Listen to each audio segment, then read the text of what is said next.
இந்த ட்ரெஸ் எப்படி இருக்கு? உங்களுக்காக தான் ஆஃபீஸ் போட்டுட்டேன். அழகா இருக்கா?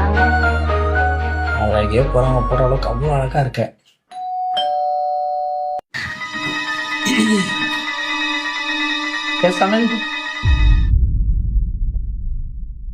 சார் உங்கள் ஒய்ஃப் வந்திருக்காங்க சார். ஓ அப்படியா? அவங்ககிட்ட நான் ஒரு முக்கியமான மீட்டிங்கில் இருக்கன்றதை சொல்லிடு. மீட்டிங் முடிஞ்சதுக்கப்புறம் நானே கால் பண்ணன்றதை மறக்காமல் சொல்லிடு.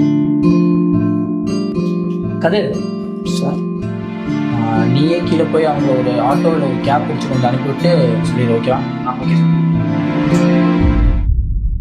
இப்போ எதுக்கு உங்க ஒய்ஃப் ஆஃபீஸ்க்கு வந்திருக்காங்க?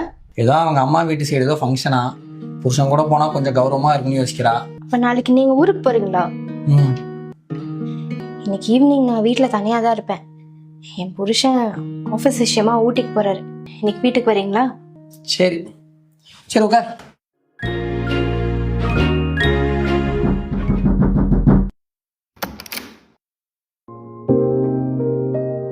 இங்க இருக்க ஆஃபீஸ்ல இருந்து வரதுக்கு உங்களுக்கு இவ்வளவு நேரமா?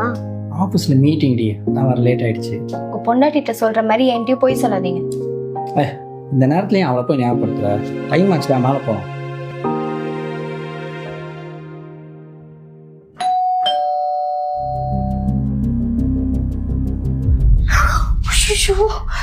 போச்சு, என் புருஷன் வந்திருக்கான். என்னடி ஊட்டிக்கு போறான்னு சொன்னா இங்க வந்து நின்றுட்டு இருக்கான்? எனக்கு மட்டும் எப்படி தெரியும்? சரி, நீ எதுக்கும் பயப்படாத. நீ எப்போதும் போல கதவு பின்னாடி ஒழிச்சுக்கோ. நான் அவனை உள்ள எப்படியாவது பேசி மேல கூட்டிட்டு போயிடுறேன். நீ அதுக்கப்புறம் வெளியே ஓடிடு, சரியா?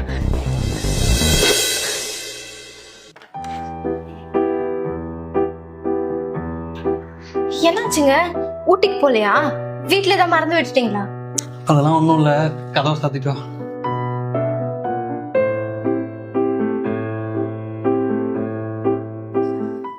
என்னாச்சுங்க? போகிற வழியில் வண்டி பஞ்சர் ஆயிடுச்சு. அதான் பாஸ் பார்த்துட்டு ஏதோ அவசகுணம் நினச்சிட்டு மீட்டிங்கே கேன்சல் பண்ணிட்டாரு. சரி, குடிக்கிறது கொஞ்சம் தண்ணி எடுத்துருவோம்.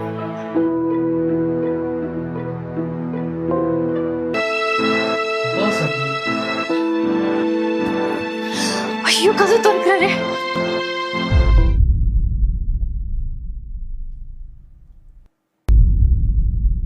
டேய், இங்க என்னடா பண்ணிட்டு இருக்க? இங்க என்ன மன்னிச்சிருங்க, ஏதோ புத்தி கேட்டு போய் இப்படி பண்ணிட்டேங்க. தொடாத, சிங்கம் தள்ளி போடி. டேய், உன்னை ஃப்ரெண்டு நம்பி தானடா என் வீட்டுக்குள்ளார விட்டேன். எனக்கு போய் துரோகம் பண்ண தோணு எப்படா தோணுச்சு?